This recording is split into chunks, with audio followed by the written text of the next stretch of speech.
चहचहाने वाली चिड़ियों का गान हमेशा प्रसन्नता का गान नहीं होता। दुख, पीड़ा और मोह ये सब अलग नहीं, एक समान। तुम्हारा मोह ही तुम्हारा दुख और तुम्हारे मोह का त्याग तुम्हें पूर्ण रूप से सुखी कर सकता है।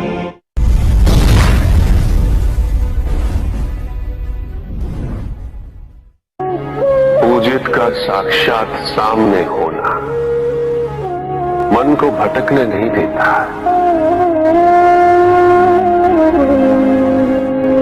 किंतु जो सच्चे भक्त हैं, भगवान तो उनके मन, उनके हृदय में निवास करते हैं। जिनके हृदय में श्रद्धा है, उनके लिए पूजा करने हेतु अपने आराध्य का साक्षात सामने होना अनिवार्य नहीं।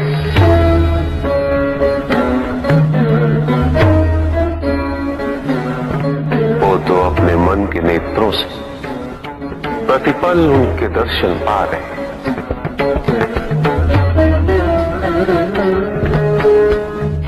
उनकी प्रत्येक अनुभूति में भगवान है।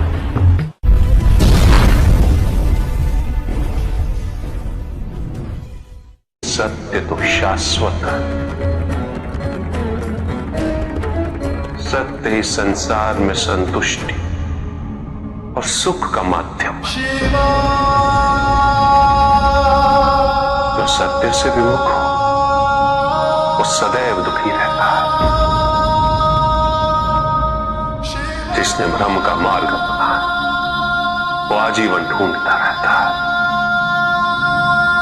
किंतु विडंबना यही कि उसे ये ज्ञात ही नहीं कि वो ढूंढ क्या रहा है।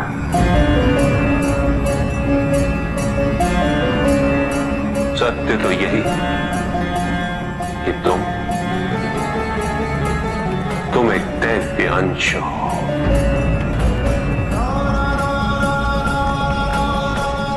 जन्मोपरांत तुम सबने अपने आप को केवल मनुष्य मान लिया और यही विस्मरण तुम्हारे कष्टों का कारण है। तुमने अपने शरीर को ही सत्य माना। लोभ, भय, शंका, असुरक्षा, छल, इन सब को अपने जीवन का आधार बना लिया।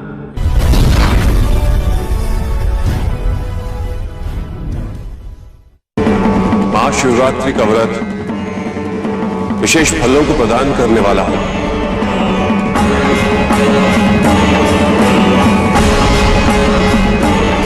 इस व्रत को रखने से पुरुषों की सारी मनोकामनाएं पूरी हुई।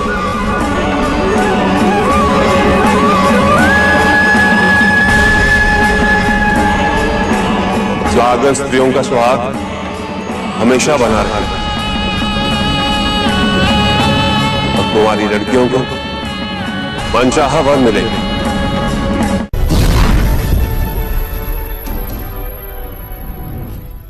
पुत्र और पुत्री में भेद करना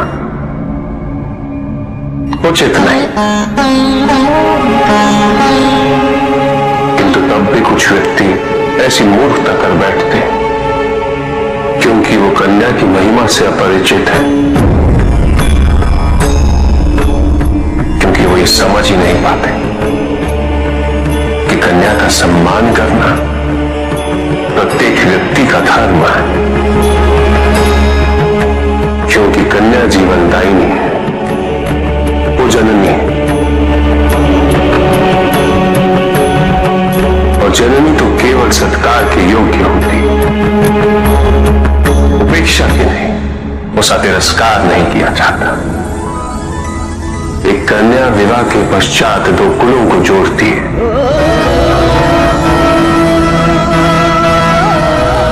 परिवार की स्थापना हेतु एक कन्या की भूमिका पुरुष से कहीं अधिक महत्वपूर्ण होती है। और जब परिवार से परिवार जुड़ते हैं तो समाज की स्थापना होती है।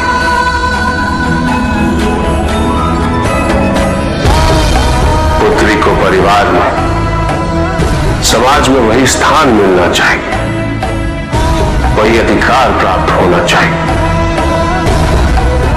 जो एक पुत्र को प्राप्त होते हैं।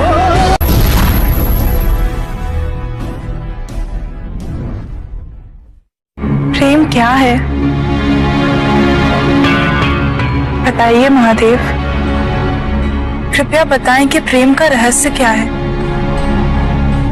क्या है इसका वास्तविक स्वरूप? क्या है इसका भविष्य? प्रेम क्या है ये तुम पूछ रही हो पार्वती? प्रेम का रहस्य क्या है? प्रेम का स्वरूप क्या है? तुमने ही प्रेम के अनेक रूप उजागर किए हैं पार्वती।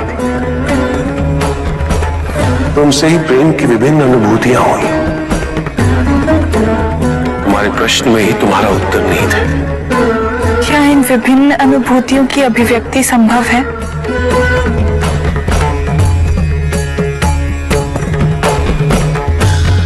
सती के रूप में जब तुम अपने प्राण त्याग मुझसे दूर चली गई,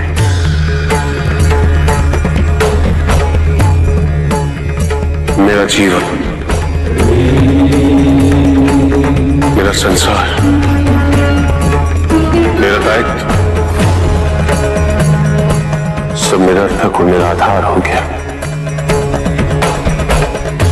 मेरे नेत्रों से अश्रुओं की धाराएं बहने लगी।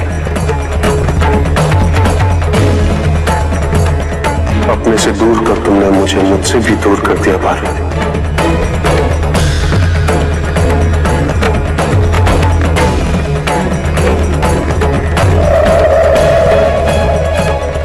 यही तो प्रेम है पार्वती। तुम्हारे अभाव में मेरे अधूरेपन की अति से इस सृष्टि का पूर्ण हो जाना, यही प्रेम है। तुम्हारे और मेरे पुनः मिलन करवाने हेतु इस समस्त ब्रह्मांड का हर संभव प्रयास करना, हर संभव षड्यंत्र रचना।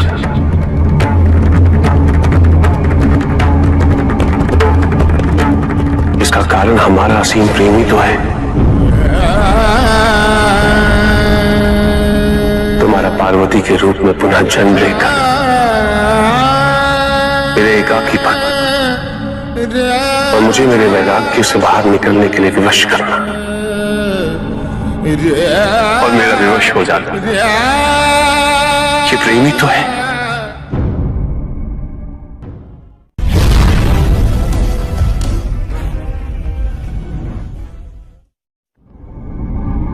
चंद्रमा उसी जल में प्रतिबिंबित होता है जो जल शांत है, स्थिर।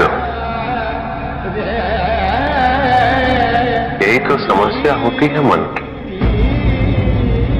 मन कभी भी शांत नहीं हो पाता है। जहां शांति नहीं वहां कुछ भी नहीं रुकता। समुद्र की लहरों की भांति विचारों का उपद्रव मन को निरंतर स्थिर रखता। कुछ भी सुनने और समझने के लिए मन का मौन रहना आवश्यक है, किंतु मन मौन रहना नहीं जानता। वो तो निरंतर कुछ ना कुछ कहता रहता, प्रतिपद शब्दों का आक्रमण चलता रहता है मन पर, और यही आक्रमण है जिसके कारण व्यक्ति कभी भी शब्दों के परे नहीं जा पाता। जहां जीवन की सत्यता का बोध उसकी प्रतीक्षा कर रहा होता।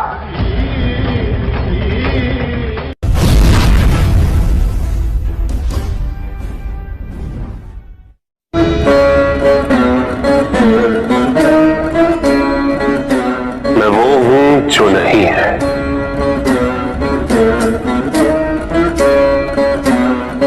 जो नहीं है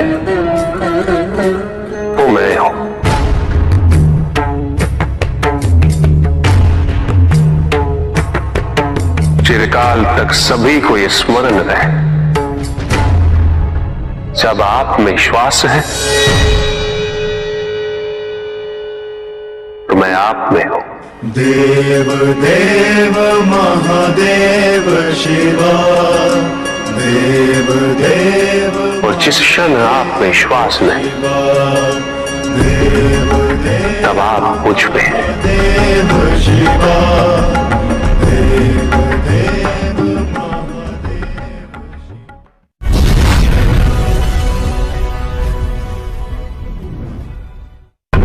सत्य को जानने के लिए वन में जाना अनिवार्य नहीं है। अपने निजी, पारिवारिक और सामाजिक दायित्वों का परित्याग भी आवश्यक नहीं। सत्य तो सदैव हमारे साथ है, हमारे सामने है, किंतु हम स्वयं धीरे धीरे उस पर अपने क्रोध, अपने अहम, भय, विचार और महत्वाकांक्षाओं जैसे कई आवरण चढ़ा देते हैं। सत्य हमसे नहीं, हम स्वयं सत्य से दूर हो जाते हैं।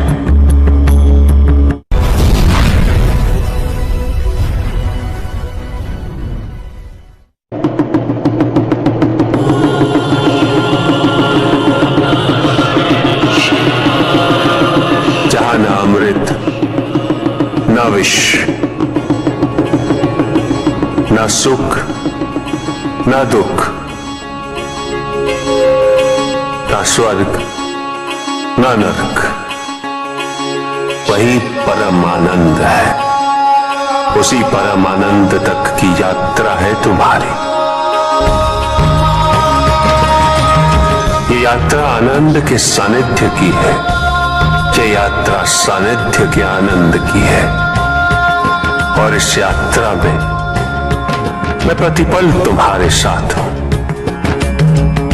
मुझे ढूंढो मत, केवल पहचानो, तुम ही मैं हूं, मैं ही तुम। हर आरंभ का मैं ही अंत हूं और हर अंत सदैव मेरा ही आरंभ होगा।